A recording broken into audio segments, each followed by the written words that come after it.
Humanianity, a new religious call. Humanianity, religion for us all. Humanity, now we all can see. Humanity, how much better we can be.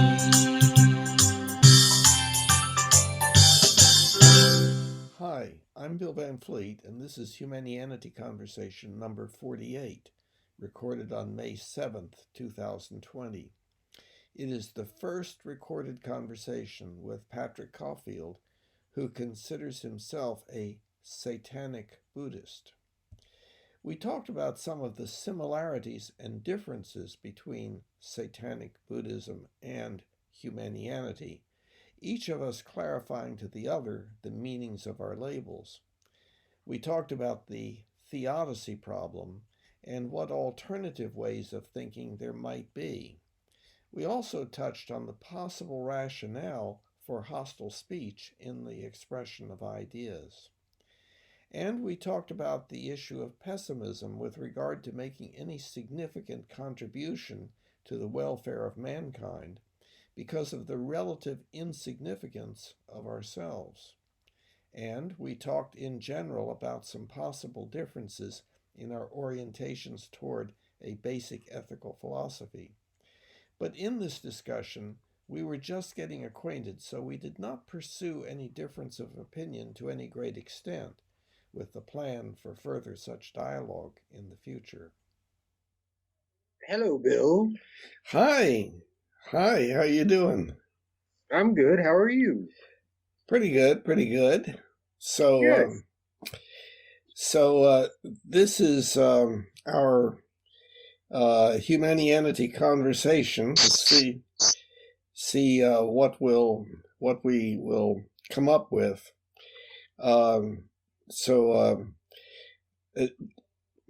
I've seen stuff that you've posted, not much, but some on Facebook.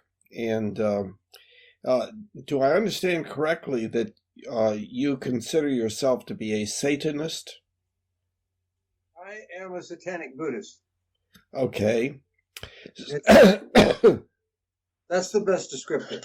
Uh-huh. Okay. So I thought it would be interesting to compare our different worldviews and see what similarities there are and so forth. I'm really not familiar at all with that orientation, and I don't know how much you have maybe explored the Humanianity idea. Probably not much, right? No, I haven't. Okay. I'm not quite sure what it is, but I was like, well, screw it. If nothing else, I'll learn something. Yeah, same here. Excuse me. There is a very small movement that's called Dark Zen. Uh-huh. And I didn't know that I was into Dark Zen until I stumbled upon it on the web. And I read some stuff just because it was an interesting idea to me. Because my travels in Buddhism and other Eastern philosophies kind of led me to this place of like looking at myself as an animal, an organism, a speck trapped on a rock that is flying through space in a helix pattern. Uh-huh. And trying to place myself in that proper place in the universe. Yeah. Was kind of, I guess, the way I looked at it. And some of that was due to various conversations I had under the influence of various hallucinogens. Uh-huh. My own personal experiences in meditation and trying several different techniques and ideas out. Mm-hmm. And so I try not to view myself as much more than you would view a squirrel or a bee or a lion or a zebra or a gazelle or a dog or a cat or whatever. It's just that we have this self-important ego, this thing that because it's our experience and the lights are very bright and it's all very weird looking and awesome at the same time, that it must be real, that it must be something verifiable. And I don't think it necessarily is. And to some people, that's a morbid idea.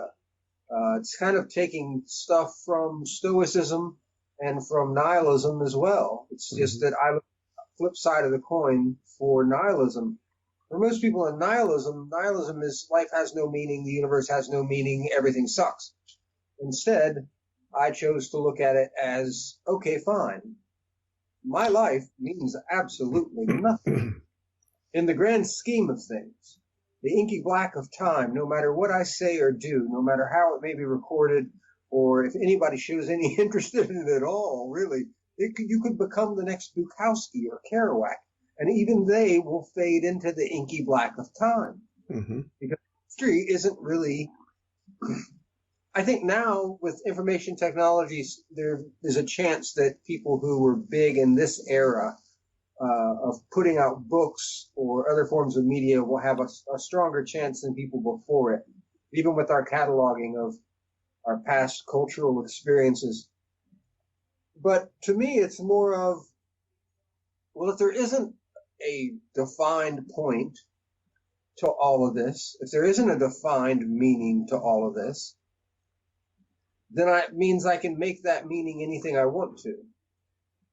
I can do anything I want to with this experience, this life, this thing that I'm doing. I can do anything I want to with it. So from, I graduated high school, I got 2 years in a community college, and I've worked for the rest of my life. And I have been a touring rock and roll technician on multiple levels in the production industry, and then I did film and TV. And yeah, I mean, it's been a wild ride. I've produced 2 books. I have my own design company. I have a regular 9-to-5. I mean, I don't know. It's life is this weird thing, and I believe that experiences are the most important part of it because of the way our brains work and catalog information and what memory is and how it alters bare basic bones reality and our own perception of it. My main gig is I'm a psychonaut. I'm interested in weaving together science with psychology with being an animal on this trip. That's about it. Yeah, that's great. Well, there's a lot of similarity. I think there are some differences, but they may not be that much of a difference. So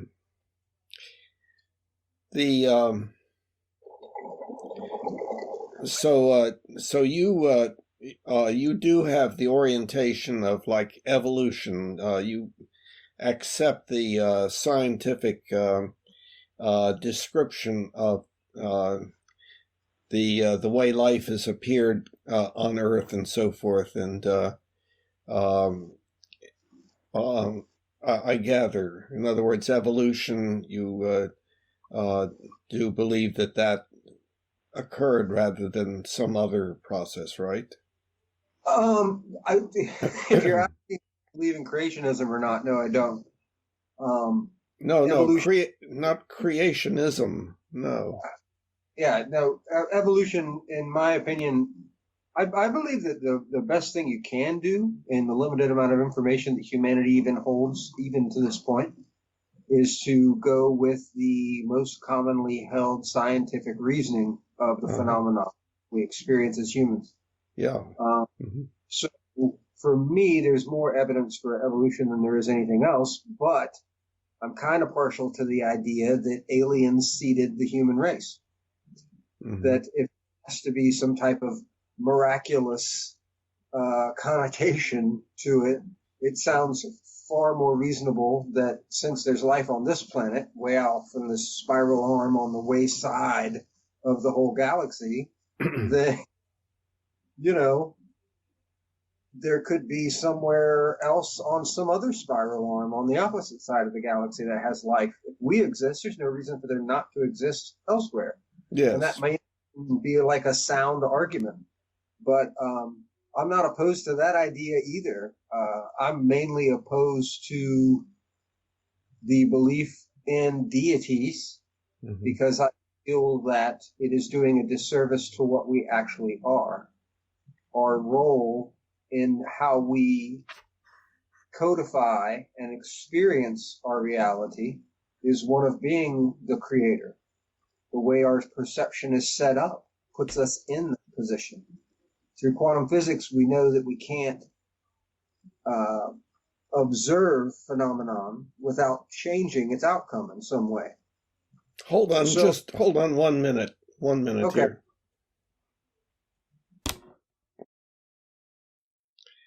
Okay. Can you hear? I think that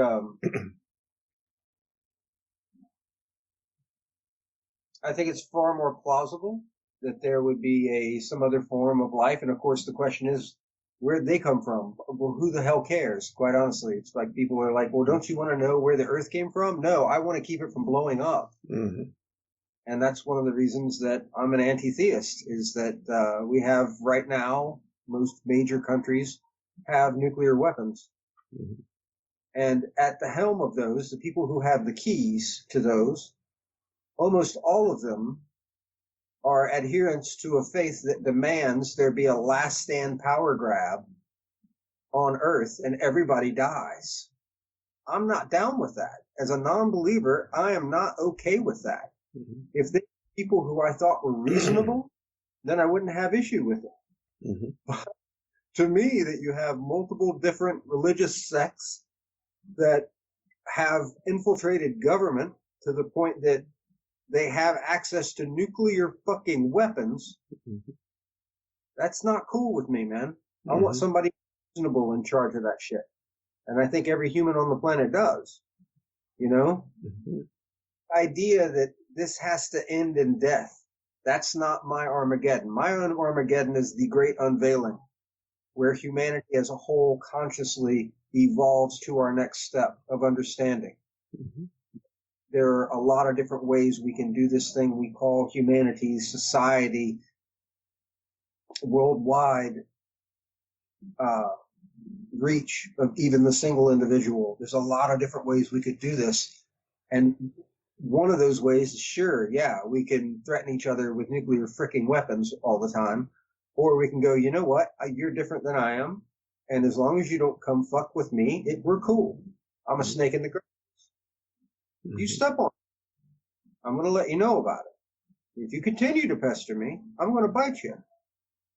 You know, just plain out and out. Speak plainly. With intellectualism, there comes this really kind of upsetting push to use really, really big words, like to prove your intelligence. It's like, no, I'm looking at the quality of your thought. Are you taking everything into consideration that you possibly can before you pass that judgment? And that is why I'm kind of like this middle path dude, in that I can't find any way to interact with this reality other than the way I do, so that it's not only safe but growth providing for me, and safe and hopefully growth providing for other people. That at the least, to make my contact with the rest of the world as easy as it can be under certain conditions. Something like my website, my Facebook page, my art, my spoken word on there, which is to my friends. Most of the people on there, I actually know those people. I've met them face to face. I know them. I know their kids, their pets' names. I know their wife's name, their husband's name, you know? That thing, when I've been more recently allowing more people to view it, it's gotten me in some trouble, not with Facebook, but just socially. Aligning yourself with certain things and certain ideologies, certain reasonings, still does not play out well in American society. It still doesn't. And I'm interested in that phenomenon. I've always worn pretty much all black. When I was a kid, I had a mohawk. And I got my ass kicked simply because I had a mohawk. So I understand what it is to be marginalized and to want justice and to want equality. I'm not saying that I've had it as rough as people of color or anything of that nature. I'm not trying to equate to that. I'm just saying what little aggression from general society and discrimination towards myself that I've experienced, I certainly would not wish that on anybody, much less our system being built to benefit white males and taking it out on everybody else. These kind of social problems are the things that I look at them and I see that it's really just a lot of selfishness. But then it makes me chuckle because for the most part, we're just animals. And the fact that we can have this conversation, this detailed array of words, meanings, and concepts all tied together, and we can even have this is an amazing thing. But I don't think that gives us divinity because we're just fucking animals. You know? I mean, we're so close to so many other things on this planet that even if there was one grand creator, and I'll tell you why I can't live with that idea in a second. Even if there was, it's definitely very aloof. It's kind of like a kid that lost its science project. And the reason I can't live with the idea of a deity is an all-controlling, all pre-programming deity is because I want to kick its ass if it's real. Child leukemia? You couldn't do this whole thing without child leukemia? Really? Are you kidding me? You couldn't do this whole thing without people being burned at the stake for being different? Really? You couldn't have done this thing differently than flooding the world and killing most of the inhabitants of it. Bacteria, animals, lizards, humans, babies, and then you're going to tell me you're pro-life. I cannot live with that amount of hatred towards something because of the way, if it is an all-powerful being, it is also most certainly an asshole. And I can't live with that. And that's why I'm an anti-theist. That's the real bare-bones psychological reason that I take the stance I do. I abhor it. If it's real, I abhor it. I think anyone with a heart, with a conscience, would. Even if you don't look at it from the Calvinist perspective of God planned everything. And everything is only according to his will. His wishes, he preordained it. Calvinist. Even if you don't look at it from that perspective, you had the power to create it, and you couldn't stop Hitler. Really? This guy killed a bunch of your own chosen people, and you couldn't get off your ass and just simply make it stop. Just change the hearts of every Nazi. You couldn't do that? So that's the theodicy problem, right? If God is all good, all powerful, and all knowing, then how can evil exist? Why would human evil be allowed to exist? Human evil is something that's willed, and I believe it's always willed out of ignorance, and ignorance related to ego. But the idea that something was powerful enough to create the known and unknown universe, as I like to call it, the multiverse. If it's powerful enough to do that, it's powerful enough to stop Hitler. It's powerful enough to stop Pol Pot. It's powerful enough to keep these black guys around the country from getting fucking shot by cops. If it's powerful enough to do all of this, to make the platypus, bro, to make the platypus, then it could certainly lend a hand down here. So if it does exist, I stand absolutely opposed to it. Yes, I understand, and I don't have any problem with any of that. I don't myself believe that I'm being watched by something that is changing the rules of the universe for me. depending upon how I behave and so on. So I don't have any difficulty with that. Yeah. I think that we do have a different worldview, though, in certain respects, but I don't think it is contradictory to your worldview.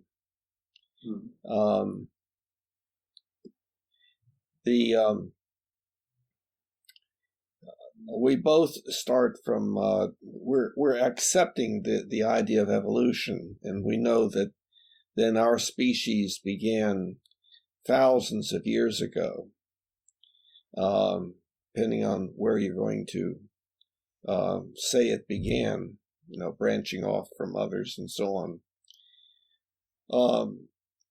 And so we're in the hominid part of the evolutionary tree, so to speak. So chimpanzees and bonobos and great apes are all hominids. So we're in that group, and we're closest to the chimpanzees and bonobos. It should be evident that we are strikingly different than any of these other species. And so my basic way of understanding that is that occurred first and foremost by our developing a capability that has produced a psychosocial phenomenon that has been exponential in nature. And what that exponential change has been is the development of essentially the infinite ability to use symbolic language, symbols, and the rules of syntax. Yes, sir. Yes, sir. I'm a huge proponent of that idea. Okay. And so that's enabled us to do two things. One is to have the ability to have much greater empathy for others, because we can tell each other what it's like to be us. We can tell each other what we did yesterday and how we feel about it now, and what we think that the other person might think about that, etc., etc. And also to be engaged in highly effective cooperation. We can give each other highly specific instructions. And so it's a little sound interference here. Oh, sorry. I'm walking through the house and there's multiple sources of music.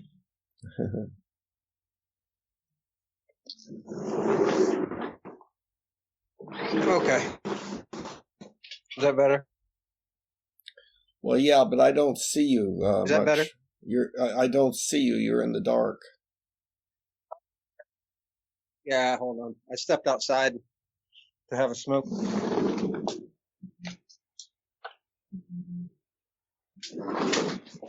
Danger. My dog's trying to kill me, and I forgot my lighter inside.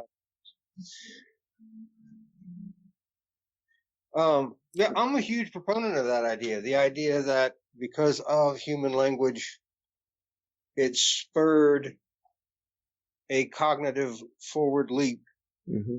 The invention of language, the invention of experience, what seems to be so richly self-centered in origin, reaching out from have been such a powerful experience that it would cause an actual... You're breaking up some because of all this movement and everything. And by the way, do you have earplugs or earpieces? Because that will improve. When I speak or when I clear my throat, it apparently does something to the volume of your speech. And so if you happen to have that capability, that would be great. I have some wireless earphones, but I'm not sure where they are. Okay. Well, we'll just go ahead then. Okay, so but that's very what I described is just the beginning. What I described was the first exponential change, making us drastically different from all other species on this planet, and from the way we were prior to the development of it. And it's not exactly clear to me when we would say that that exponential change took place, but we can see that we have almost unlimited capability at this point, whereas at one time we just used nonverbal communication, and which was, of course, not nearly as effective a tool. Okay, so then a second exponential change occurred. And it began, and by exponential, you know what I mean, that it starts off very gradually. You can hardly tell that it's happening, and then it accelerates more and more and produces like an S-shaped curve or an upward curve. You understand that concept, right? I'm sure you do. Absolutely. Yeah. Okay. And that second exponential change started becoming noticeable maybe 2,000 or 3,000 years ago, and then especially in the past 200 or 300 years. It was the development first of the rules of logic that enabled us to develop internally consistent belief systems. They didn't have to be accurate, but they could be internally consistent, like Euclidean geometry would be an example. Okay, and then the second part of it was the rules of evidence, and those were the rules that the people in scientific fields have devised to arrive at highly accurate beliefs, and that enable us then to do extremely wonderful things like what we're doing right now with this technology and so forth, and getting to and from the moon and stuff like that. We have to have highly accurate beliefs in order to do those kinds of things. Much of our language, much of our dialogue with each other is poetic. In other words, we use metaphor a lot, and creative use of language, creative new usages of words and so forth, where you tell from the context what it's likely to mean, as opposed to technical fields where the language is highly technical. In other words, words are very precisely defined, as precisely as possible. So that has enabled us to have, as I say, highly accurate beliefs, which has made us extremely powerful. So with our language and with our science and technology, we can do wonderful things and terrible things and all in between. And that's what we've been doing. And that's the thing that has impressed you, I think, as well as me, that how much good and how much bad we can do. And we've gotten so powerful, as you, I think, pointed out, that we're in danger even of exterminating ourselves. So the question is, well, is that just now the way things are going to be, other than maybe increasing our technical knowledge? or is something else happening? And I think something else is happening, and that would be the third exponential change. And so what Humanianity is just a label to refer to that third exponential change. And so then I would have to describe, what that is. And it would be a change in our ethics, in the nature of our ethics, from that which naturally occurs to something drastically different. And what is it that naturally occurs? Now, in the first place, by ethics, we mean, what I mean is our beliefs about what we should and should not do.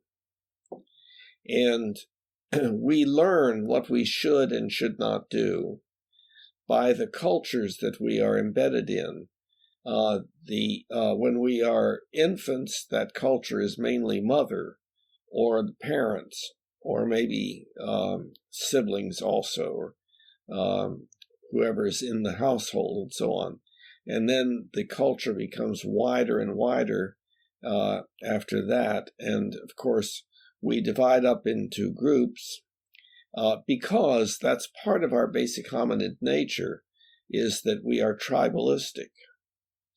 And so each tribe has its own shoulds and should nots, many of which overlap to a certain extent, but many of which are quite different, such that, as you know, what would be perfectly acceptable in one culture can lead to you getting beheaded in another, and so on. So the ethics that occurs to us naturally is primarily authoritarian. It's the ethics of obedience to the most powerful. And so that's how you tell whether you should or should not do something naturally. Same way for chimps and bonobos and so forth. It's whatever X wants, X being whoever or whatever is most powerful. That can be a parent or leader, the culture that one is in, or the deity, or the representatives of the deity, and so forth, assuming that there was. In other words, we create deities that tell us what we should and should not do, and that is based a lot on what our cultures are telling us in that particular subculture. But the question is, well, what is the change to the new kind of ethics? What is this emerging new ethics? And it's only possible for us humans to any significant extent. And it would be the ethics of the social contract, where those of us whom we consider to be ourselves, our group and so forth, work together to figure out what we should and should not do, the procedures that we should engage in and avoid, in order to make good life for everyone, for all of us. And so an example of that on a large scale was the emergence of the idea of democracy as opposed to dictatorship. Democracy, of course, never has become highly effective, but it has been an improvement over dictatorship. It's still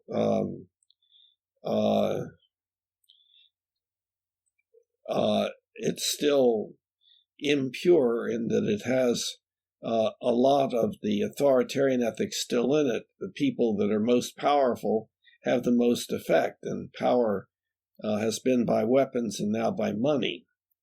So the people who have huge amounts of money are able to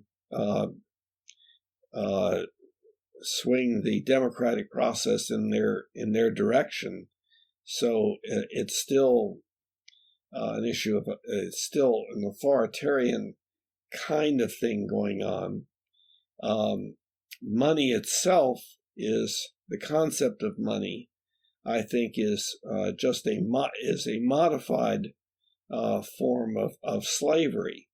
If you don't have money, then you can't eat and so forth. So, but if you do what so-and-so wants, so-and-so will give you money and so on. Well, it's not just two classes, the slaves and the slave owners, but there's that social hierarchy, that dominance hierarchy that exists, that is in part produced by the distribution of money and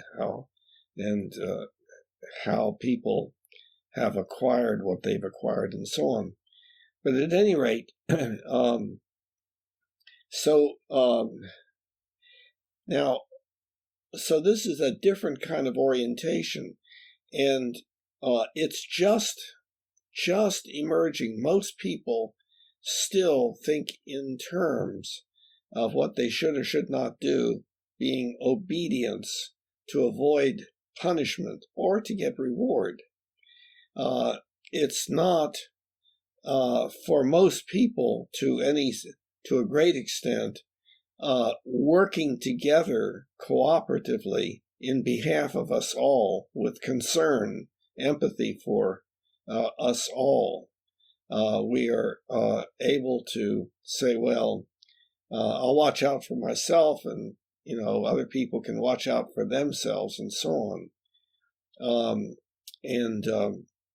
So what this means is that the child rearing methods that we have will have to drastically change, and are changing to some extent, getting away from a punitive approach to children. But we generally believe in punishment, and so non-punitive child rearing people will not speak in favor of, but they will talk about positive discipline, in that the idea of discipline kind of includes the idea of punishment.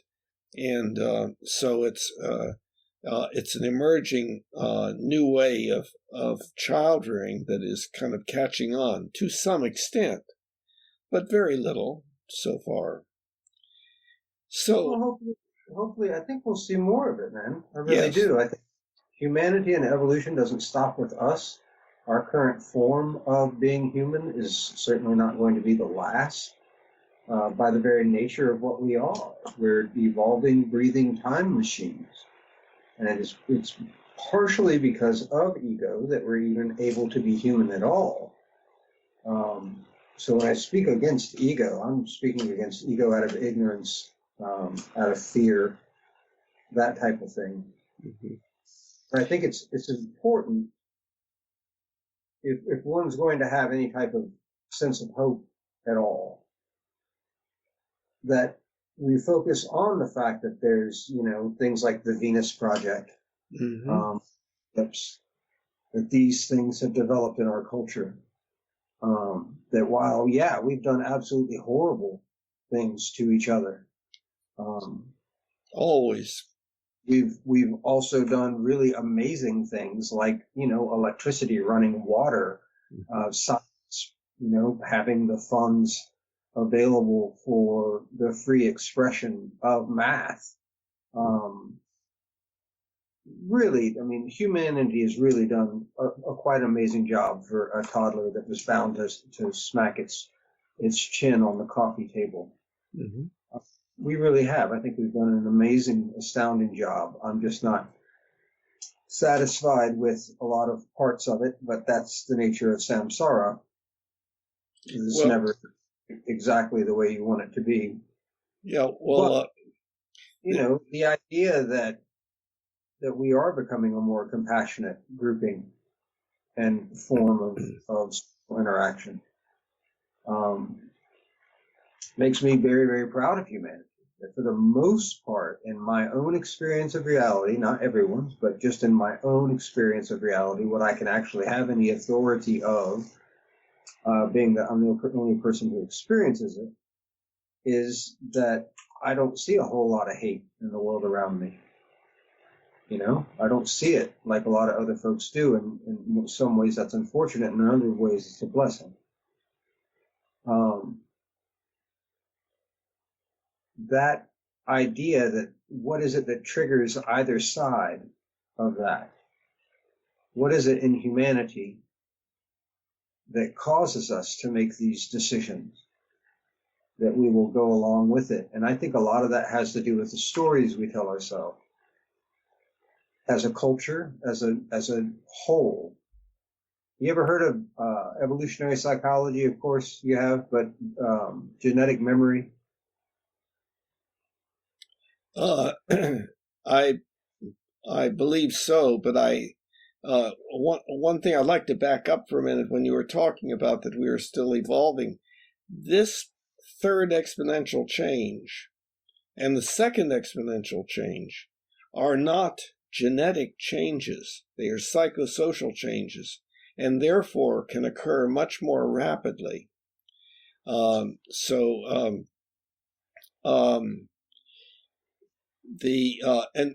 you were talking about the role of, for instance, anger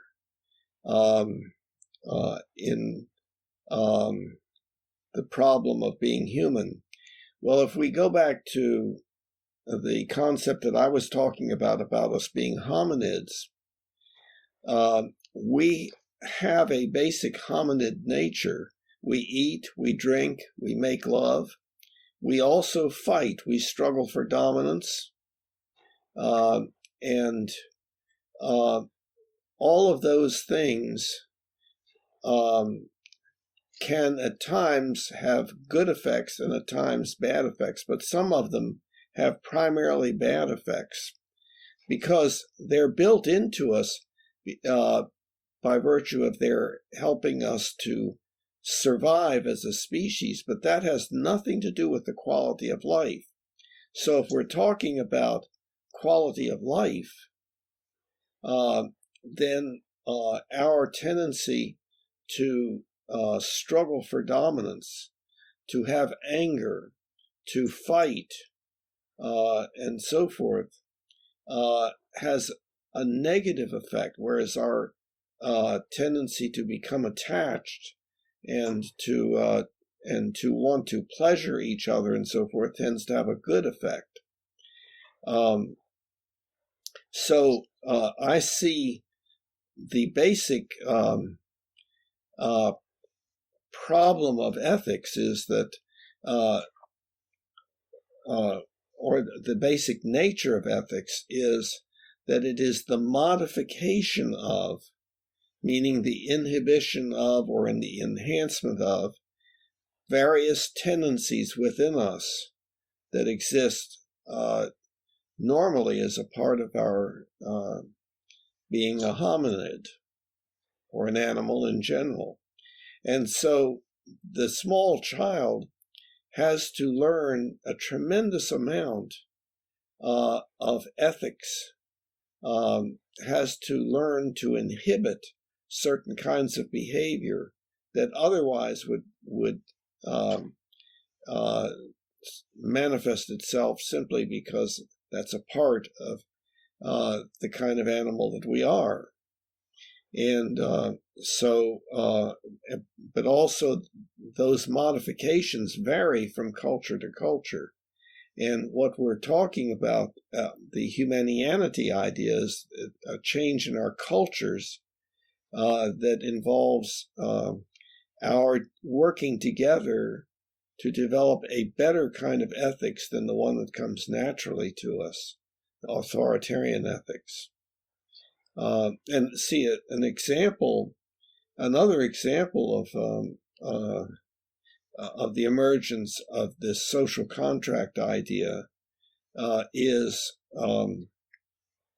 in addition to like the appearance of democracy and even world government, is the idea of human rights. Rights of citizenship have been a tribalistic kind of thing. Well, if you're one of us, then you can do certain things, but otherwise you can't.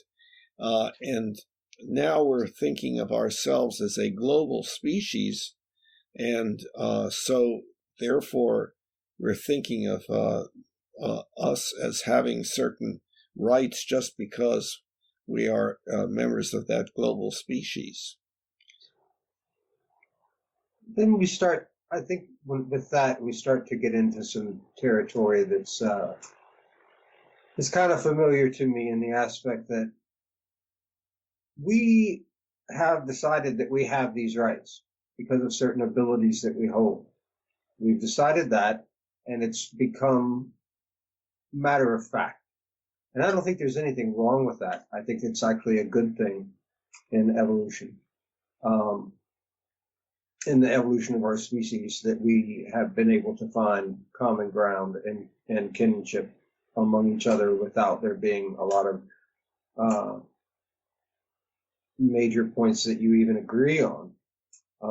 What I'm saying is that there's a certain aspect or quality to being human that is just messy. And that is through the unhindered use of the mind. That we'll definitely see more change over longer spans of time than we will shorter. Because our lifespans are so short, it's difficult to, and also because of ego, to be able to put yourself outside of the stream of time and see that you aren't really going to influence time in and of itself, or development as humans in and of itself, because everybody has to come to these same conclusions. I have no issue with, not that I have an issue with people trying to perpetuate particular ideas that could be commonly seen as good and positive growth for humanity, especially in the aspect of how we treat each other when we simply don't know. Instead of drawing such fine lines in the sand. And that's one of the beautiful things to me about TST is we actually have a tenet that is, basically you go your way, I go mine. Our first tenet is to act with empathy and compassion in accordance with reason. We have a tenet that allows for being offensive in the name of having free discourse through language. To be, and like where we're at with that is an absolute evolutionary step. Wait, things like the witch trials, is definitely a step in the correct direction.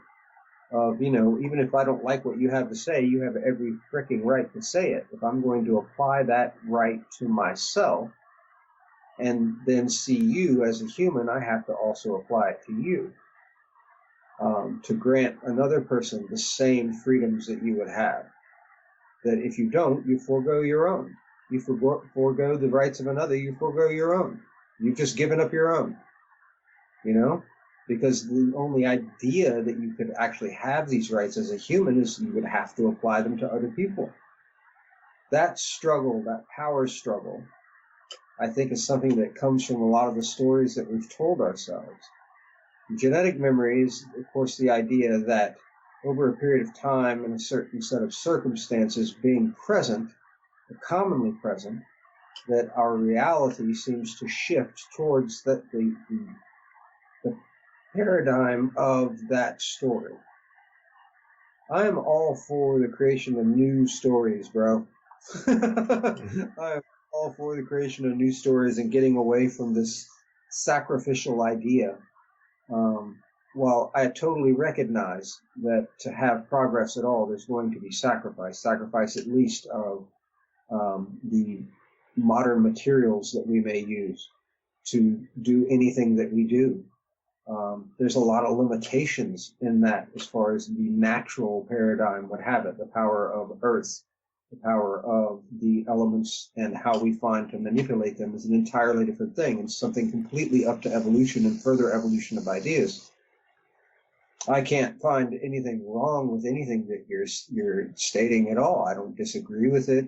I'm actually a little bit familiar with a lot of the ideas. But I think there's a certain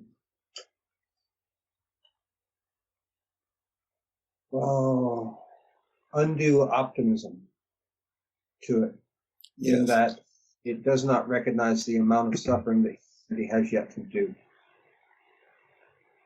And that is the saddest thing to me in this whole thing, is that we can sit here and talk about generational change and eon change, social change, psychological change, sexual change, any kind of change you want to. And to me, the more important part of the structure is that so many more will suffer before we get through this. And that's extremely sad. If we could find a way to make these evolutionary jumps just without hurting each other, that'd be really fucking awesome, bro. That'd be really fucking awesome. And I'm not talking about how we talk to each other, because while I may use what some people would call abrasive language, I'm just a normal dude. I don't have any pretense about me, and I do my damnedest not to have any pretense about me. I'm just a person, a human, just like anybody else. We all have the same basic needs and desires as animals of the same structure, and we can create something definitely better than what we have now, way by far, where nobody ever goes hungry, that there's never peopleless homes, that there's never this struggle between two individuals just to get what they need to survive, to the point that you're willing to shoot someone for a pair of shoes. Really? And this is being honest about where we're at. I'm not trying to be morbid or depressive. I'm just saying we do have so much work to do. We can do these conversations with all these really heady ideas, about the way things are or may go. And that doesn't change the fact that we still haven't figured out a way to put this same amount of energy towards creating a more beautiful world on the physical scale. And some of that, I believe, is because we've been shackled by law. And when you talk about social construct, it brings up the heckles on the back of my neck, because I'm an anarchist at heart. I don't see hierarchy.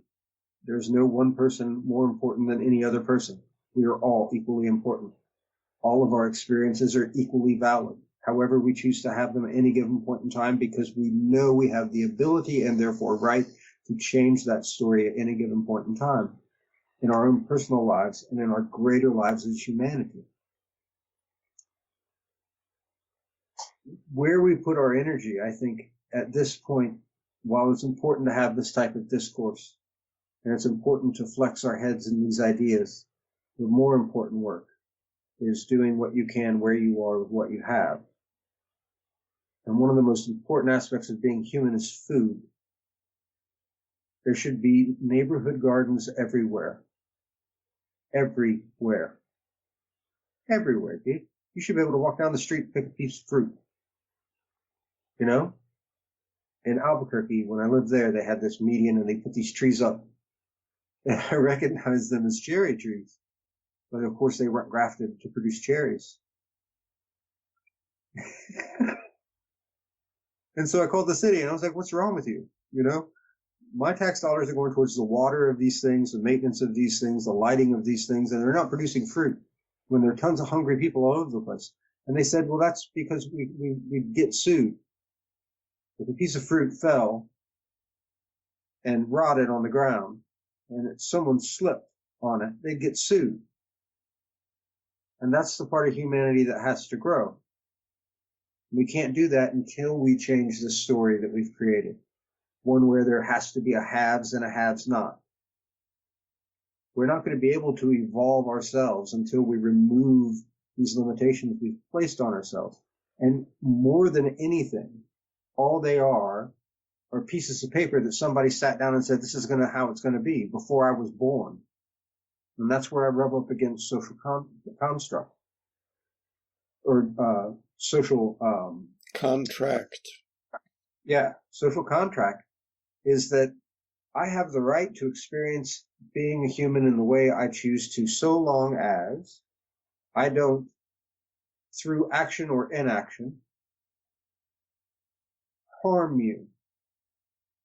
I have the right to listen to what I want to, talk to the way I want to, look at what I want to, experience life as a human the way I want to, so long as I am not creating harm around me.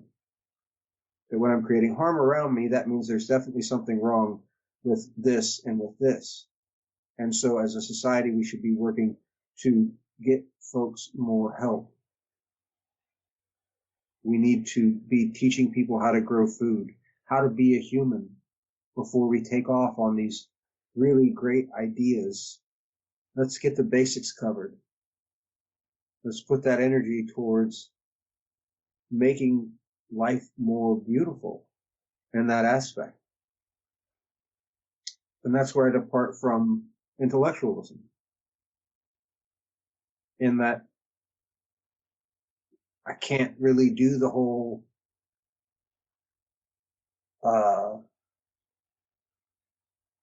I guess you said precise thing earlier in language.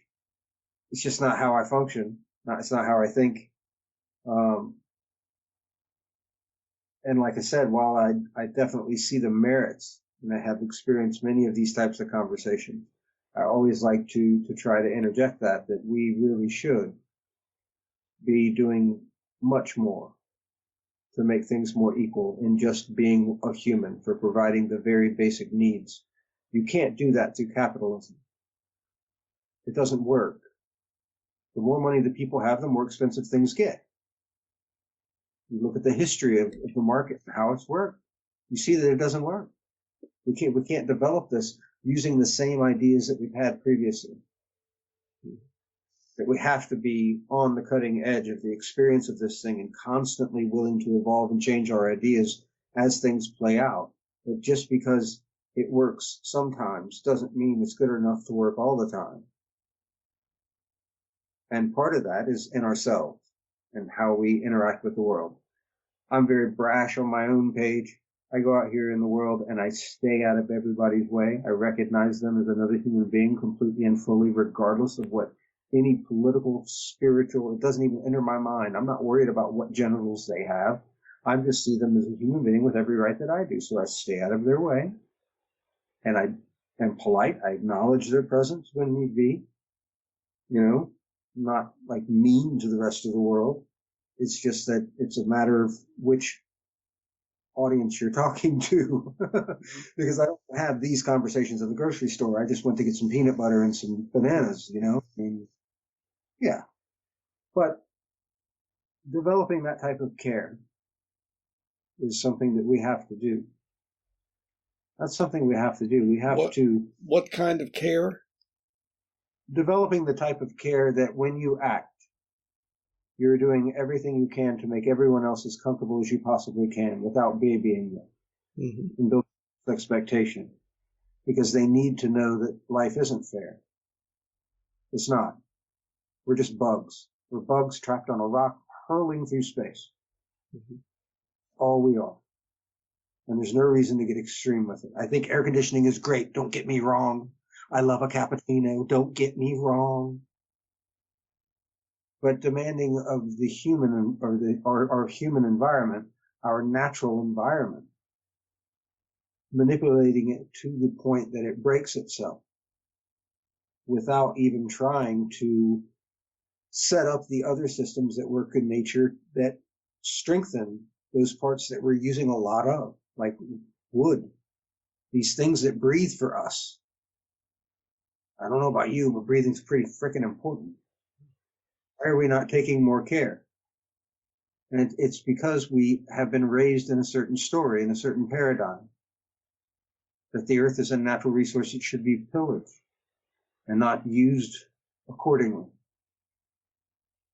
And with that, one of the things people always bring up is population control, as though I'd dream of such a thing. I would never dream of, that's fascist.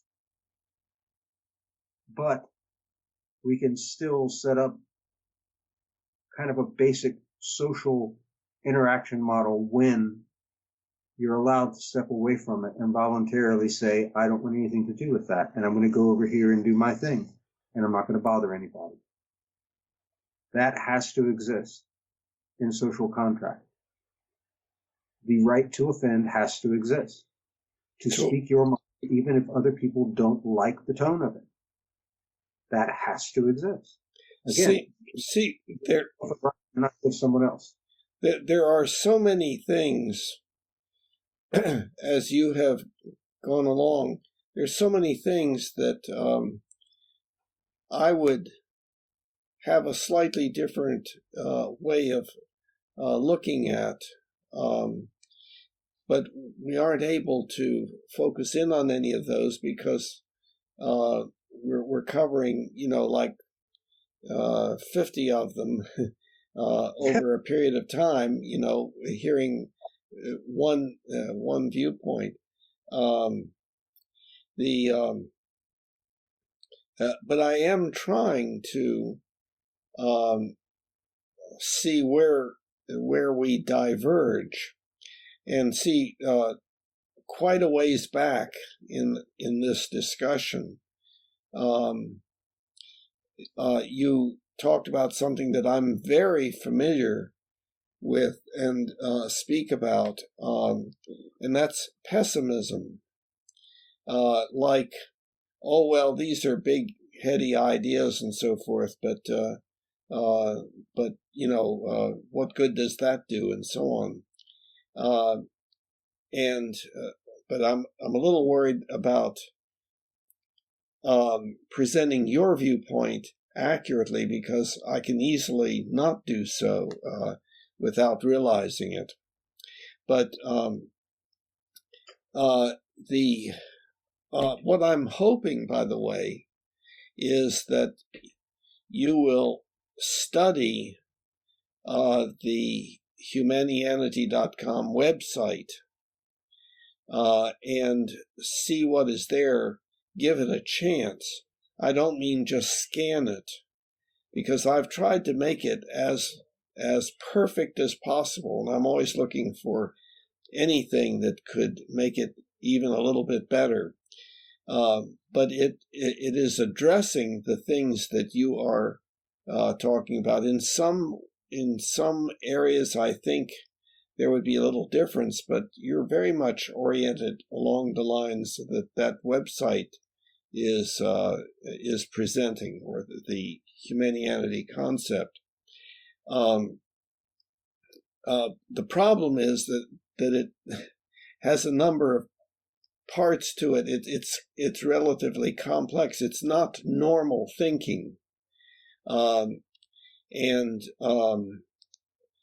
because if indeed that were normal thinking, we would be living drastically differently than we've always been. But see, on the third page of the home section, it's called, the title of it is Challenge, our species' biggest challenge. And it's all the reasons why we don't do these things that we can actually easily see we should be doing. And one of them is indeed the pessimism. Like, well, that's just the way we are. Try to make things better and you'll make things worse, and stuff like that. And so people do not readily accept the idea, which, let's see if I can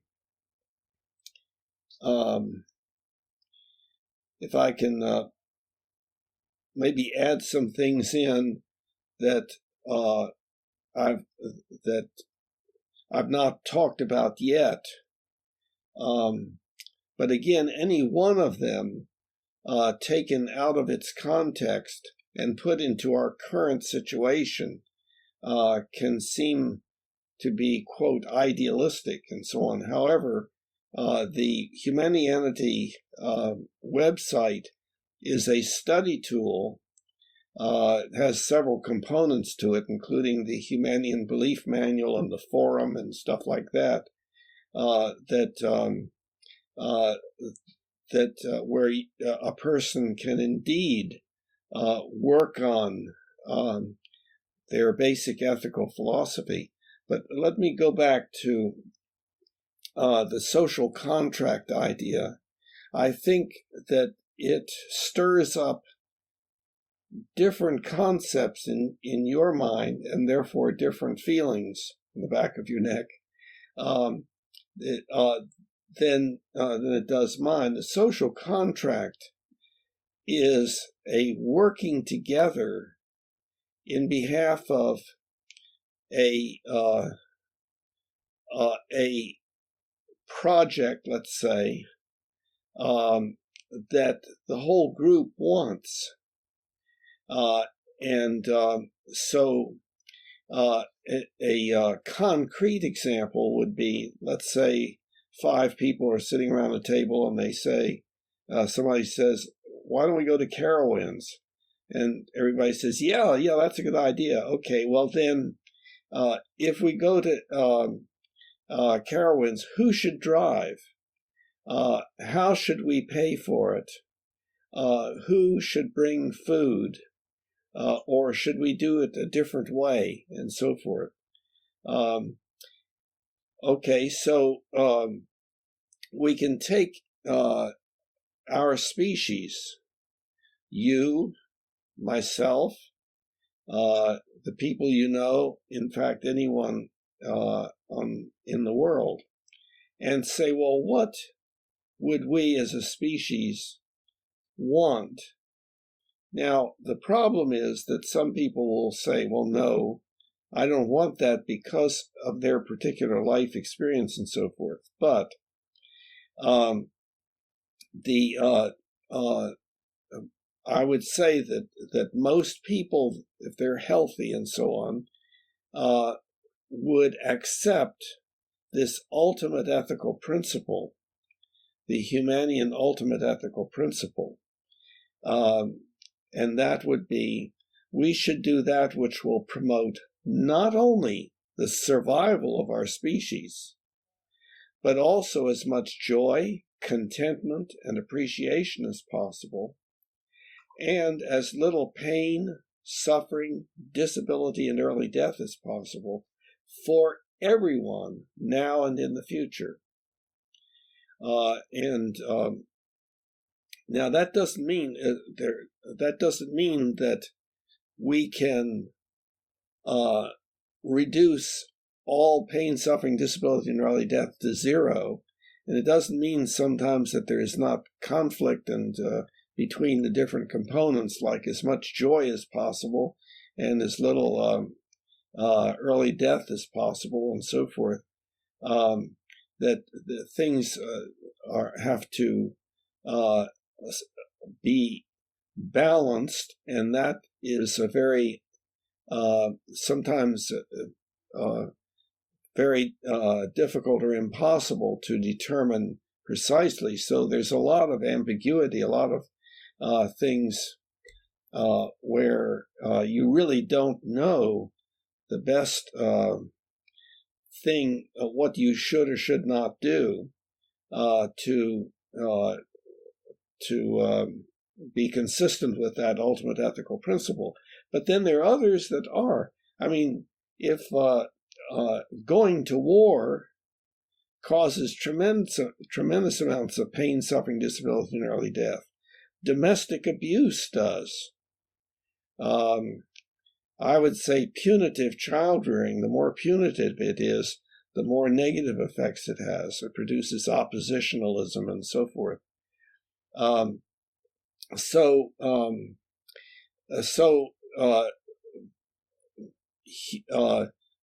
What a person who is Humanian, that is, identifies with or has the Humanianity idea, is somebody who is committed to always doing that which is rationally consistent with that ultimate ethical principle. And of course, many times it will be impossible to know. You can ask about anything that you do, whether you should or should not do it, but you can't always answer those questions. Sometimes you don't know. And so therefore it's a toss up, and whatever you feel like doing is going to be okay. Maybe you find out later that it's a mistake, and that you really should have done such and such. That happens all the time. But at the time of decision making, you just do the best you can.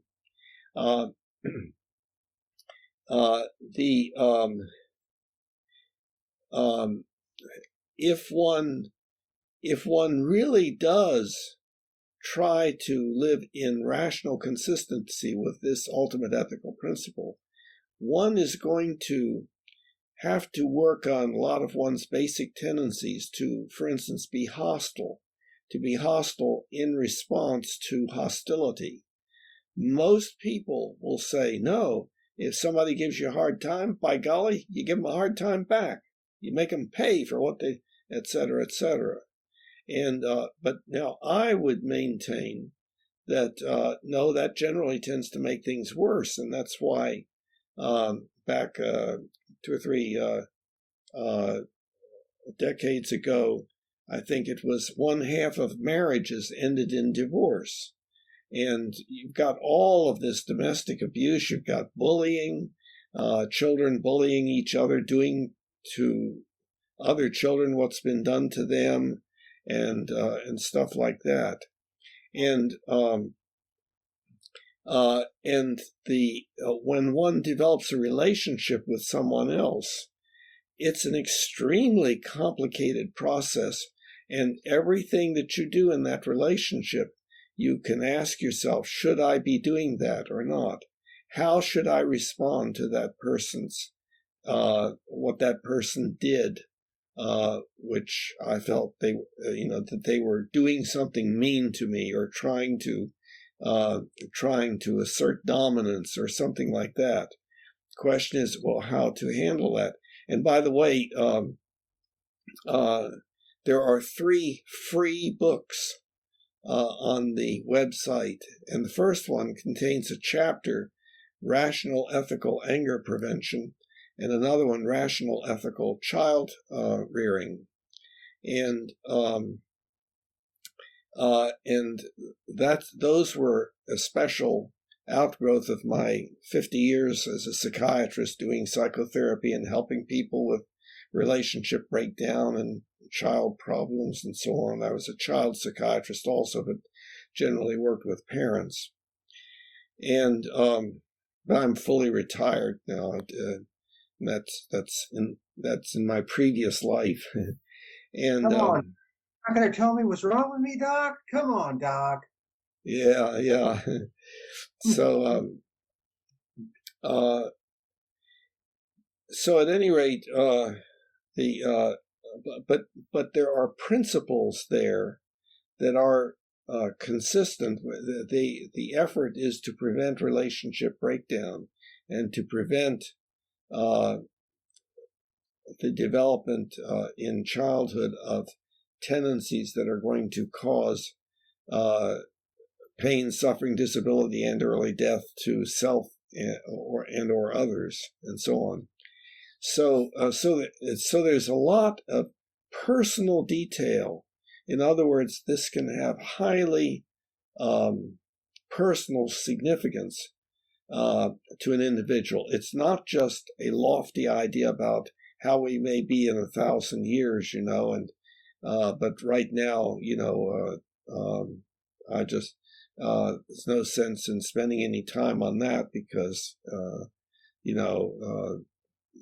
that's just being idealistic and so on. So so it is a challenge to actually explore and keep exploring the Humanianity concept, but it's something that I advocate for. It's something I've given a lot of thought to. The Humanian Belief Manual, by the way, all over the world, people get together in groups and study religious literature to work on their ethics, to work on how to be a good person. Like Bible study would be an example. But the problem is that that literature is fixed in time. It's how we thought back then whenever that literature was written. The belief manual is the same sort of thing, but it is continuously being written by us, by you, by me, by anybody who participates. And what happens is you develop your own belief manual, and you can compare that with the belief manual of anybody else. And it's a very, I think it's a very useful tool, but it's not taken off yet. And so you might want to explore it at some point. And the forum then is where people can get together and discuss a particular principle, where one person indicated, yes, I agree, and the other person said, no, I don't agree. And so then they can invite each other to the forum and to discuss why they have those differences in opinion and so on. So that's studying, but it's studying that has a forward movement to it, not fixed in time, because we do gradually change many of our ethical views, as of course our existential views, our beliefs about existence and how it works and so forth, have changed over time. So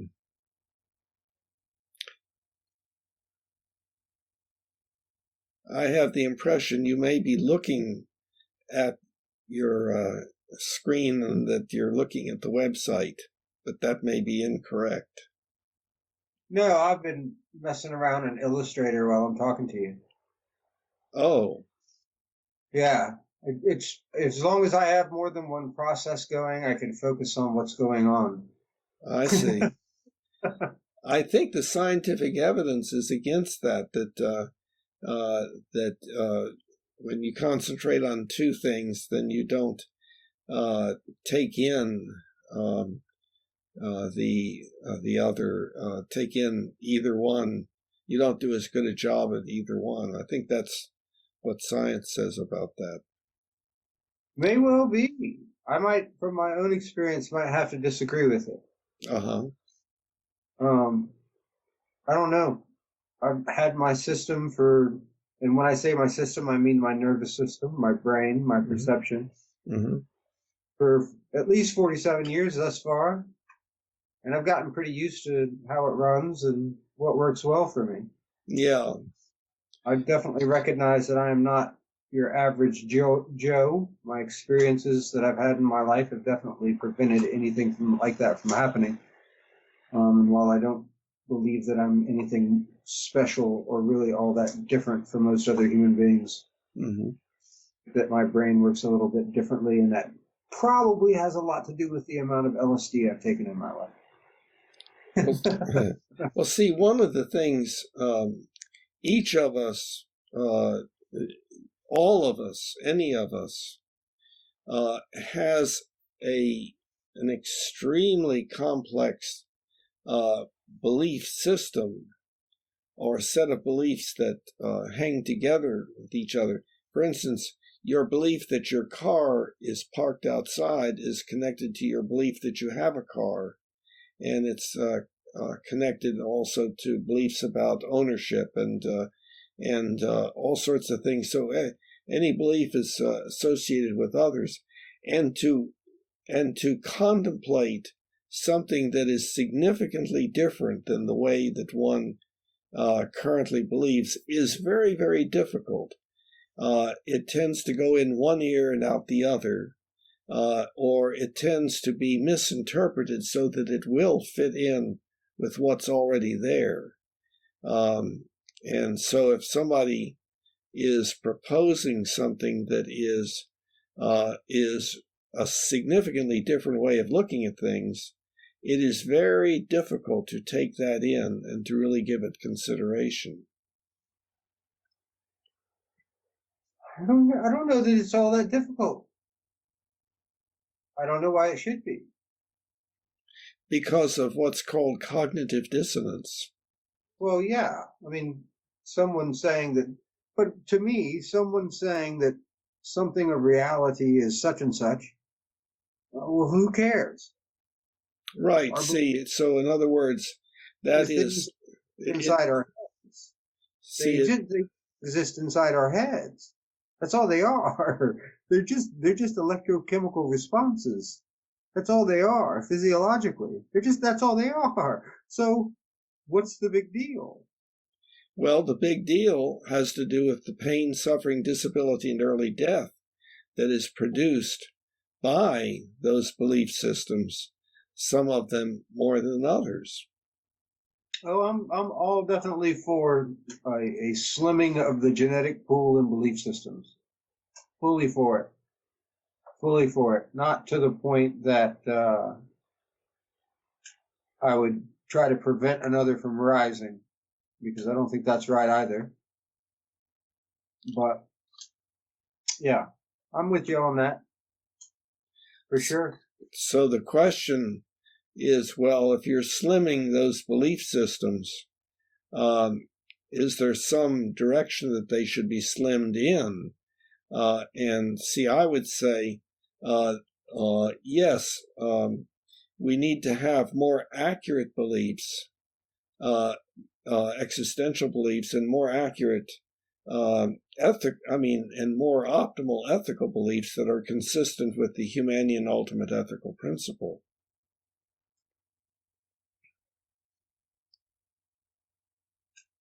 I don't think that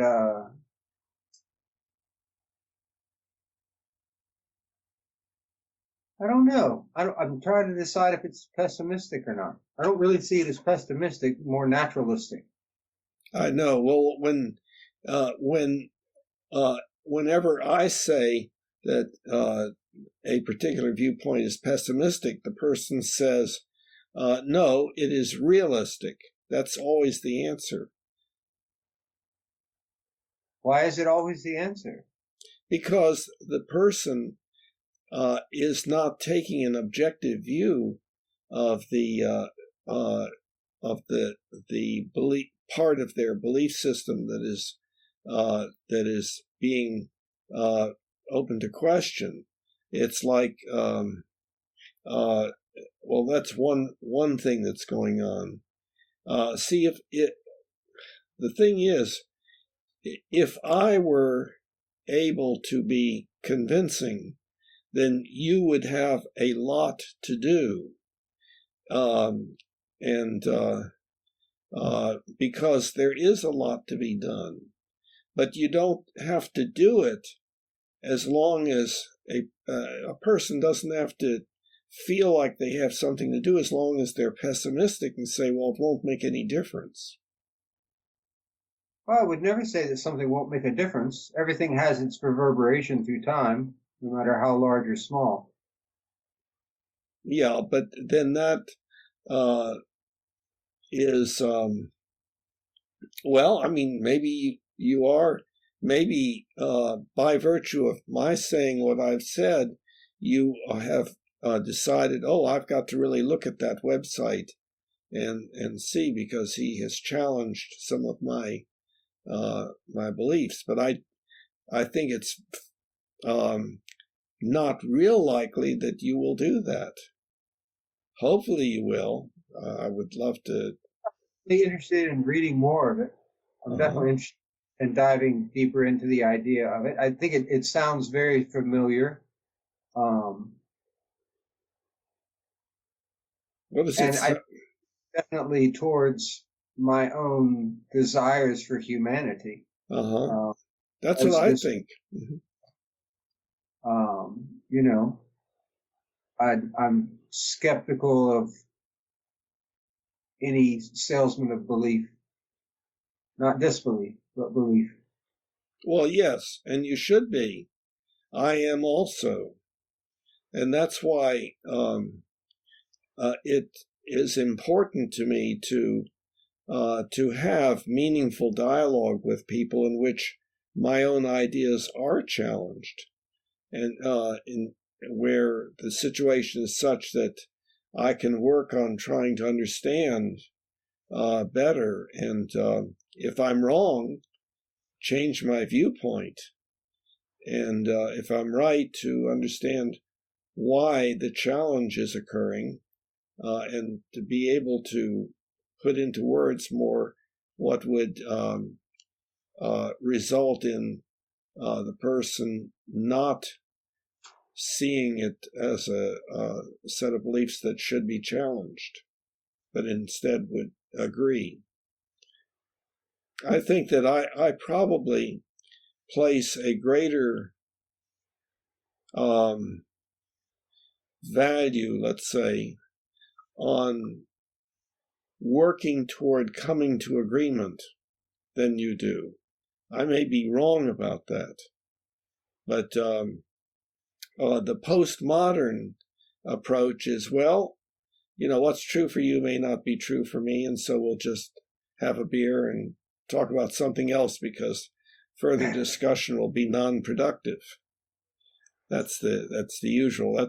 That's the postmodern thing. There's no such thing as absolute truth, so therefore what's true for you may not be true for me, and vice versa. So forget about it. And I think that's unfortunate, and that what is needed and what is happening more and more and more is that we're saying these issues need to be debated out in the open, prolonged debate, that the debate needs to continue until there is agreement, but also always with the ability to challenge an arrived at belief or opinion. So all ideas should be challengeable. Absolutely. Mm-hmm. Absolutely. What they are. Mm-hmm. Regardless of how widely held they may be. Right.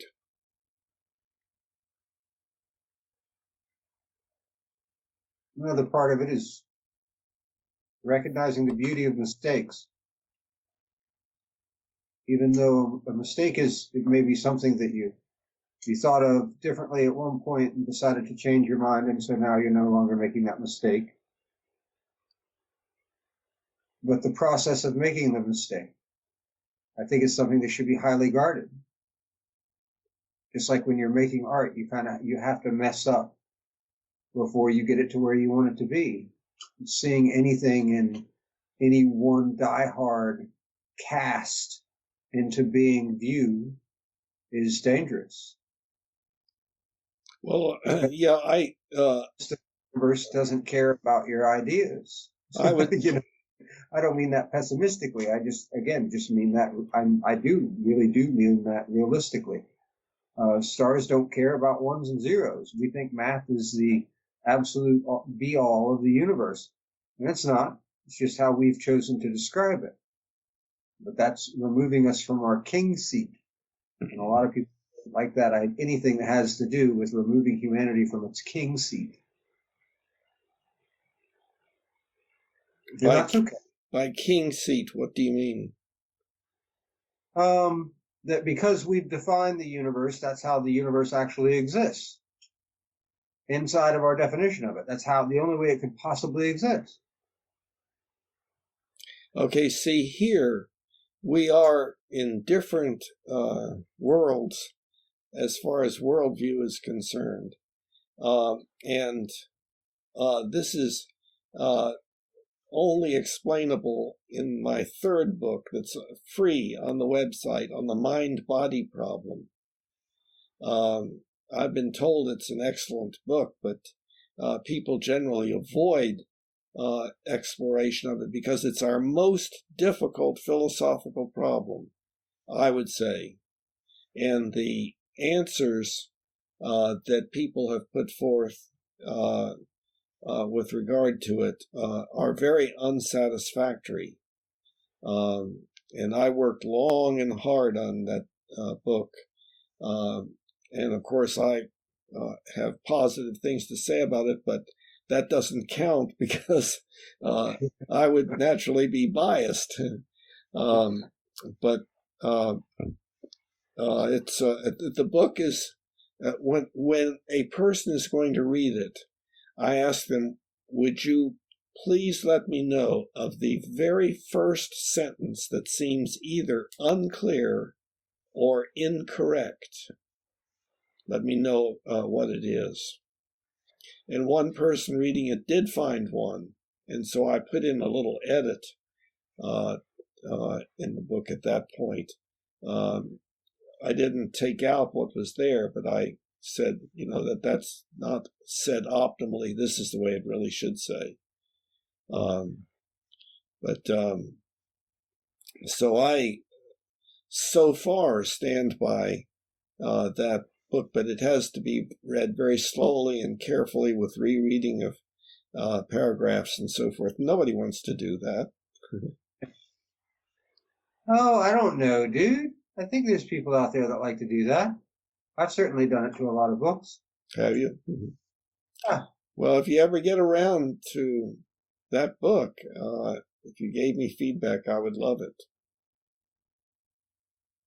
I'll have to add it to the stack, dude. Yeah, I know. That's it. And that stack is probably pretty big, yeah. But it's too many different things. One can get interested in too many different things. Of course. Only because we can go to the grocery store and buy chili. Mm-hmm. Yeah. Only yes. Because at least sort it out to the point that at least some people can just, you don't really have to worry about survival so much. Mm-hmm. So you have luxury time. Mm-hmm. Have luxury time because you don't have to worry about survival so much. You somewhat slightly remove yourself from the same plight as other animals, and it makes you think that you're different when you really aren't. Oh, it's so much fun. It really is. It really is. What is the fun part? Long enough to actually get to explore these ideas in real time through the experience of them as a society. And when I say that, I don't mean necessarily 100% of your trip, but that we do continue to evolve it. That we do actually get to the point where we loosen our hold on these ideologies and these things that are so completely solid in being the be-all, give-all of everything for everybody, and allow people to think differently and feel differently and experience things differently. That's definitely something that's a big part of what I do in my struggles with the exterior world, is to try to point out how absolutely ridiculous it is. That just being humans with our set of perceptions that we have, of course we're going to be messy. Of course it's going to get ugly. But that's because we're still growing. We're moving away from those things, and that's okay. I'm not saying they should exist by saying that. I'm just saying this is what we are right now, and we can't ignore that. We can't ignore that. Being an anarchist, people are like, well, you don't really think that we should just go to an anarchist government right now? And I'm like, no, we can't. We can't. There's way too much ego and selfishness around it. No, absolutely not. You can't get to utopia with this model of society. That doesn't mean you shouldn't shoot for it. But recognize the limits of the kind of jumps that you're talking about, and where we are, and the difficulty that we as a species had to even reach the civil rights discussion. How long it took in our history to actually get there. To be realistic is to say, I'm looking at this whole span of what we've done and the bumps and how it seems to have worked out. So I know it's going to change. That's the hope. I know it's going to change. And it may get worse before it gets any better. Because humanity seems to like to throw a fit. That's why I see humanity as a toddler, a spoiled little child. I use that exact same word. I say, as far as the third exponential change is concerned, our species is just a toddler. I use that phrase many times. I have. There's definitely something to it. Mm-hmm. Definitely. Problem is that toddler has no parent to guide it. It's something that we have to do ourselves. Yes, definitely. Definitely. Unfortunately, there is no, well, fortunately as well, there is no manual. I don't know that there should be. Well, the manual should be instructions as to how best to work on the problem. And now that's not the Humanian belief manual is actually a way of working on the problem, but the method is I guess the whole website itself is a manual, especially the home section, first 2 pages in the home section, and that's not outlining this is what you should believe. You should believe this, that, and the other. It's not a belief system, although it does contain some ideas of mine that perhaps others might not agree with, but that's recognized as that's not agreeing with me is not a way of being Humanian. So it's an important distinction, because I can be wrong just like anybody else. I don't know that there is such a hard and fast black and white, right and wrong. There isn't. That's what I was saying earlier. Yeah. I don't know if it can be inside the human brain, just based on how it works. Well, we have to have one circuit on and one circuit off, depending on how we want to view it. And that, of course, has to do with how we're taught to view it to begin with. Well, I would say it a little bit differently. I would say that what we should or should not do is determinable. It would be determined by the outcome of what we do, whether the outcome leads to increased or decreased pain, suffering, disability, and early death, or increased or decreased joy, contentment, and appreciation. So it's the outcome that counts, but the problem is we can't always predict the outcome. And so when we whatever we do, every single thing that we do is based on a belief as to the outcome of the outcome of doing it. When you took that drink, you had the belief that certain things would take place, and if it tasted like vinegar, you would realize that you had made a mistake of some sort, and so on. So everything that we do that's voluntary, not reflex behavior, but anything that we would refer to as voluntary behavior, is a product of our beliefs about what will be the results of that. And of course, some results are just immediate and some may be long range and so forth. And then our ethics comes in as to what we should do. Maybe we should do something that will have long range benefits that does not seem to have short range benefits and stuff like that. So it gets very, very complex. But most people don't really do too much thinking about that. I mean, about the general principles. They are concerned all the time when people talk with each other.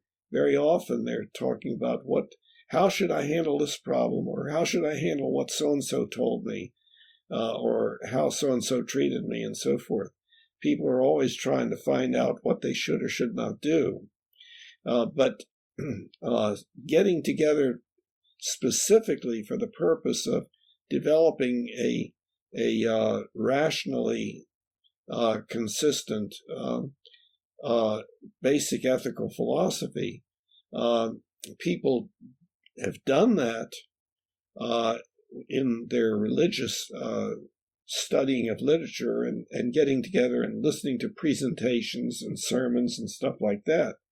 However, again, those kinds of things are stuck in the past to a great extent, so they don't allow us to deal very easily with our newly acquired ways of thinking as we move forward as a species. Yeah. Well, we get locked into it. Yeah. We get locked into it. I don't know that we really have all that great of an ability yet. I think we've definitely de-evolved it through the way we educate people at this point. How do you mean? Well, we've de-evolved critical thinking. Oh, you're talking about culturally now that we're turning against science and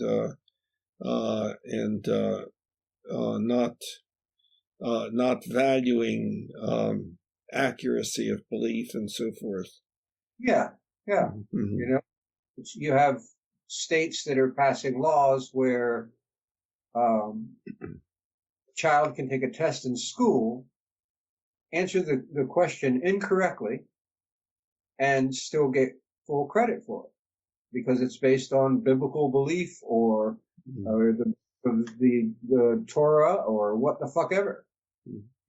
If we're going to have shared reality through which we must be nice to each other, then we're going to have to lay down some pretty basics that we can all agree on, without that type of lunacy creeping into our worldview. The idea that we're going to find the ultimate tolerance, I think, is kind of foolishness in that aspect. And that's why I always say we have to allow for the other side of the spectrum of belief, even if we don't like it, unless, of course, it's something that produces genocide, slavery, or oppression of minorities, in which case that shit's got to go. What about if it leads to poor physical health? Or what about if it leads to relationship breakdown with one's primary significant other? What, as far as what a person's belief system, if it leads to those things?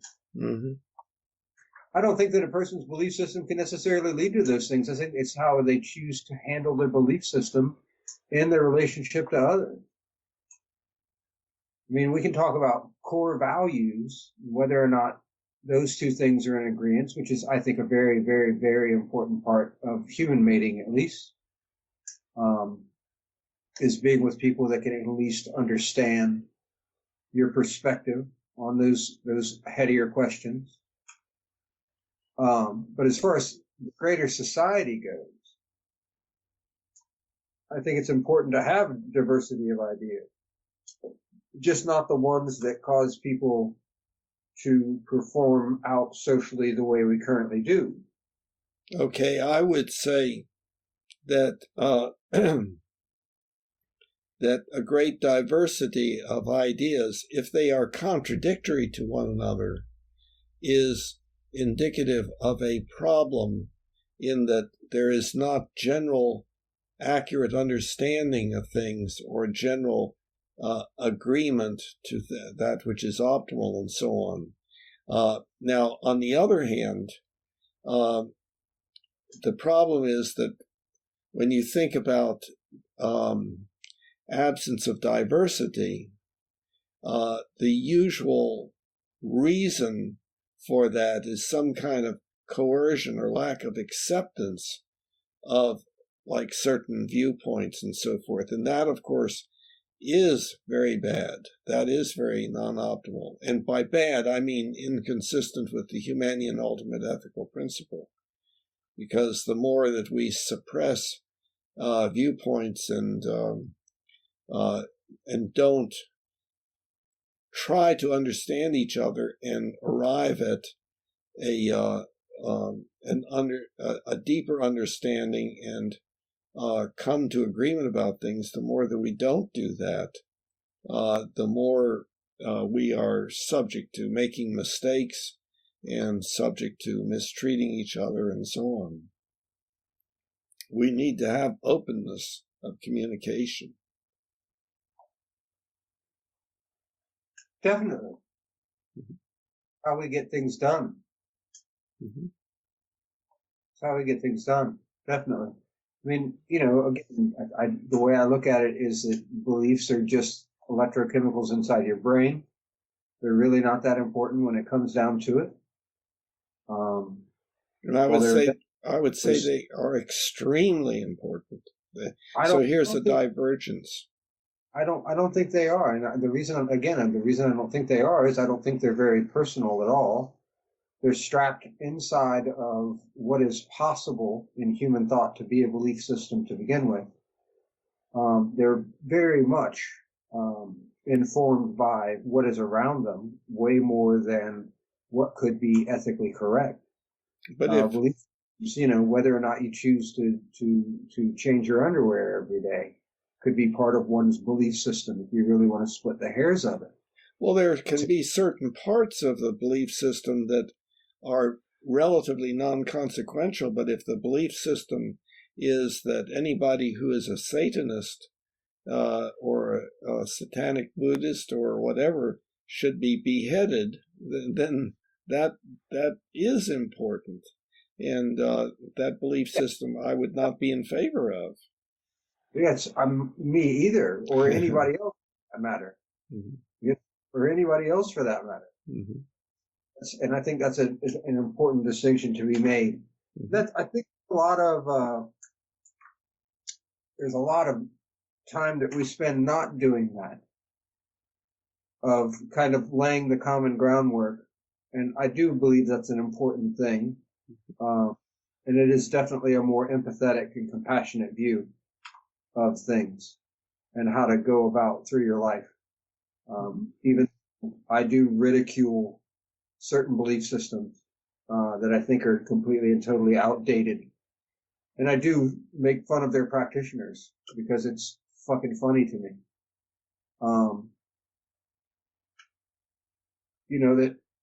I have friends that are Christian, and they've learned not to debate with me about Christianity. And I don't debate with them about it either. We don't talk about it in that aspect. And here you and I would diverge. This is a little more of a complex question. But I would say, I never ridicule other people's beliefs. I don't believe in ridicule because ridicule causes discomfort, causes suffering on the part of the other person, and it does not promote exchange of ideas. It causes people to cut off communication. And what I think is necessary is for us to much, much more than we currently do, share and compare our ideas and try to work toward increasing understanding. It's a long-term project, not just one conversation. But there are ethical principles, I think, that you and I have that are different. Yeah. So, and of course, that's true for anybody. Bound to be. And I'm also very atypical. I don't believe in anger. Most people do. Most people say anger is a good thing. It helps you get things done, and and it also feels good, in a sense. If you're on the nothing wrong with it. If that's what you choose to evoke, this is a human emotion. You can't say a human emotion is off limits, bro. I mean, we're born with this thing. We're born with this potentiality. Yes, and that's right. survival instinct goes, and here I'm being realistic, for survival instinct to work, there has to be a certain amount of ego. And in situations where your survival is being threatened, there has to be a certain amount of anger. And the reason is that it produces a different physiological state than your normal resting state would be, that is required for your survival. And I disagree with that. See, that goes back to what I was talking about earlier, that we have certain tendencies in ourselves that are part of our basic hominid nature that do not make things better. They make things worse. I don't think that, see, I guess because I used to have serious rage problems. And the way that I learned to deal with it is to what you would probably call disassociate from it. And it's, in my view, it's definitely not that. But what I learned to do with it was to observe it and to understand that it's actually a very impersonal thing that happens because I didn't author it, I didn't wish for it, and I don't like it now that it's here. And that's part of my platform. Choice makes change. Mm-hmm. Yeah, well, I think in a way that you and I do agree there. Yes, and you could probably ask yourself, well, why did you used to have such rage problems? And my general idea would be, it would be fairly likely that it had to do with child-rearing issues or early life experience with people inside or outside of the family or stuff like that, because that would be my answer for anybody. Right. Although some people are born genetically with a stronger, quote, temperament. In other words, they may have stronger feelings of certain sorts. But all of that is modifiable tremendously by the environment. So,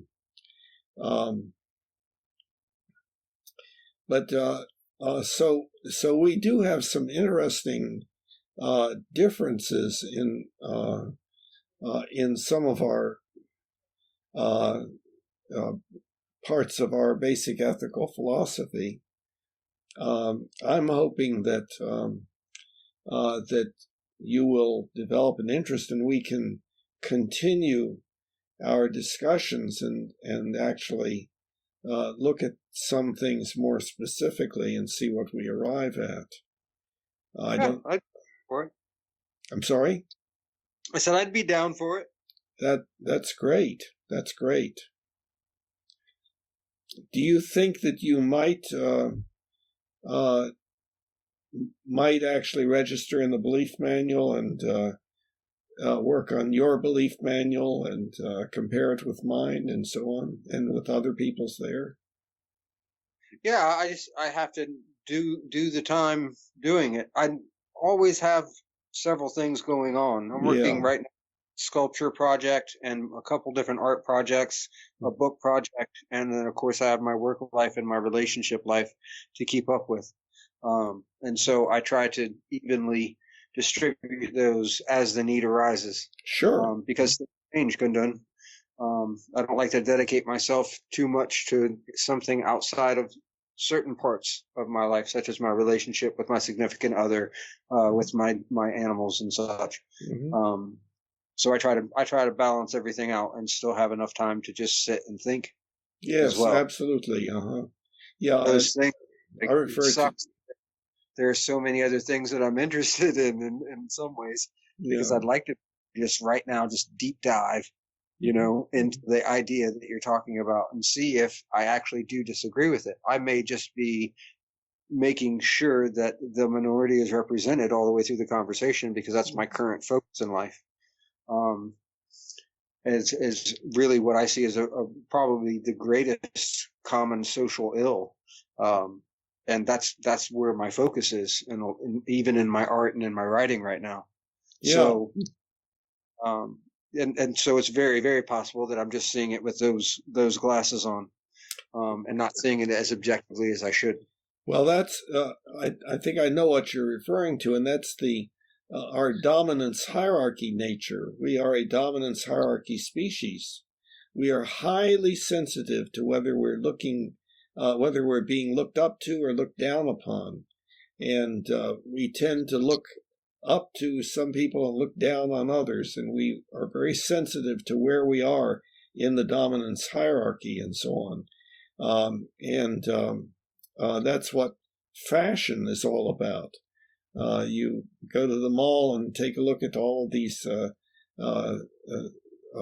figures in the windows and how they're dressed and everything, and it's all look where I am in the dominance hierarchy. Look at me, and so on.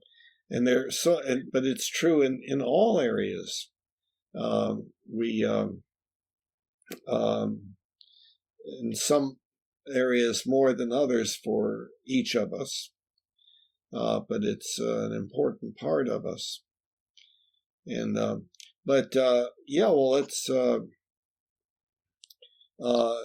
it's very pleasing to me and reassuring to me that you're thinking you might devote a little bit of time, and it does not take that much time, by the way. I think within 3 minutes you can register in the belief manual, and every now and then you can spend 2 minutes looking at it and even checking whether you agree or disagree with something there. But there's a whole lot to the belief manual, and so I encourage you to look at that, and then inviting people to the forum to discuss, and then there's a written dialogue there, which makes it a little easier to go back and understand what a person was saying and so on. So I think it's a good tool, and we're coming to the end of the 2-hour discussion here. That I do have things to do after that. So I know some of these conversations have run close to 3 hours, but the time of day here means we need to wind down. But I wonder, are there any? Do you have any questions of me, or things that linger where you think that maybe I didn't get a clear idea of something you were saying, or anything like that? Any last minute thoughts? No, not necessarily. I don't think there are. I mean, there's a lot of my belief system is complex because it involves what seem to be at first counterintuitive ideas. Same here. Things wouldn't seem like they would fit together very well. Mm-hmm. And it's a matter of the gray of them. I definitely see the gray of the world, the things that aren't black and white. I don't believe in universal truth. I think truth is dependent on the circumstances surrounding the event. And I don't really, I don't subscribe to a hierarchy model at all. While there are things that are more important to me, that doesn't mean that there are people that are more important. Well, by the way, by the way, you mentioned truth. You might be interested in the conversation that has been going on between myself and Mike. It's one of these conversations, Humanianity conversations, and he has a postmodern orientation, and I do not.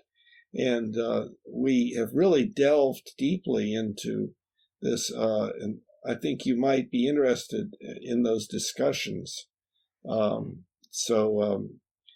later ones are better than the earlier ones. I mean, as far as the progress we're making. That we've been working a long time on the differences that we have in our orientations and so forth.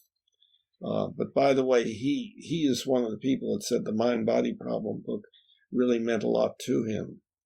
But some conclusions he drew from it are not ones that I thought should be drawn. So it's interesting how all of us have these difficulties with our belief systems, these neurological connections in our brain, these networks. They work poetically, and it's hard to get them to work technically or with precision. But at any rate, any other last minute thoughts? No, man, all good. Okay, well, then I guess we can end the conversation then, and I hope that let's work on the next time we can get together. Yeah. Okay. So we can stay in contact through maybe also email. And yeah. Okay. Really great talking with you. I really do appreciate it. You too, man. You too. You take care. I'll cross swords with somebody. Bye-bye. Take care.